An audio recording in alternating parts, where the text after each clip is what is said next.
ជំរាបសួរអ៊ំពូមីងយាយតាថ្ងៃនេះ baby មកវត្តភ្នំម្ដងព្រោះអីថ្ងៃចូលឆ្នាំ baby អត់បានដើរមកវត្តភ្នំទេថ្ងៃនេះផុតចូលឆ្នាំផុតកលេងបាញ់ទឹកហើយដើរចូលវត្តភ្នំមើលម្ដងនេះគឺជាសង្ក្រាន្តវត្តភ្នំអញ្ចឹងគេមានតុបតែងជាច្រើនណាអ៊ំពូមីងយាយតាអើយ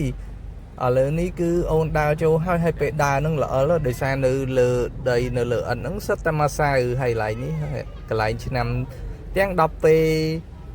ហើយទៅមុខបន្តិចហ្នឹងគឺមានកន្លែងថតរូបគេមានមកុដនេះមកុដអប្សរានេះអ៊ំពូមីងយាយតាស្អាតណាអ៊ំពូមីងយាយតានៅវីដេអូនៅចុងក្រោយហ្នឹង baby selfie ខ្លួនឯង baby ចង់ថត selfie ខ្លួនឯងនៅកន្លែងមកុដហ្នឹងចាំអ៊ំពូមីងយាយតាមើលវីដេអូដល់ចុងក្រោយណាអ៊ំពូមីងយាយតាណាហ្នឹងគឺម៉ាម៉ាមួយចេចេហើយម៉ាក់ទៀតថតរូបហើយកន្លែងនេះគឺប៉ិនbaby ដើរមកតែកន្លែងមុខទេដើរមកតែកន្លែងមុខវត្តភ្នំទេអត់បានដើរមកជុំទេហើយកន្លែងនេះគឺប៉ិននេះអ៊ំពូមីងយាយតាឧបករណ៍ភ្លេងម៉ែយើងណាឈ្មោះថាគឺមិនកូនមិនធ្វើហឺនៅណាឥឡូវនៅណានិយាយមើលវត្តភ្នំមើលអីគេ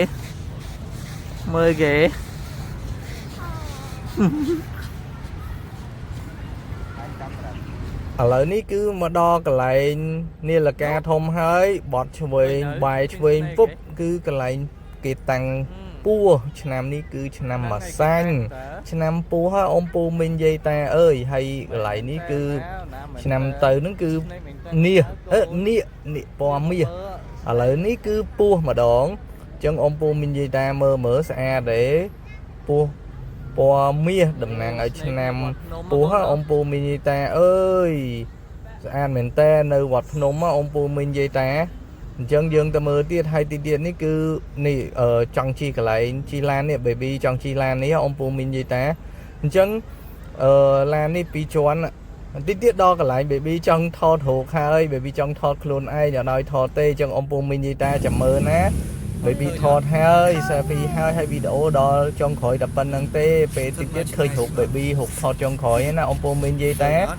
ចាំមើលវីដេអូទាំងអស់គ្នាហើយកុំភ្លេច subscribe channel YouTube baby ហើយ follow Facebook មួយ TikTok ម្នាក់មួយផងណាអរគុណជំរាបលាជួបគ្នានៅក្នុងវីដេអូក្រោយចាំមើលវីដេអូចាំមើលរូបថតដល់ចុងបន្ទាប់ណាដល់ចុងវីដេអូឃើញរូបថតហើយអ៊ំពូមីងយាយតាបាយបាយជំរាបលាទៅចិត្តទៅឃើញហើយនេះ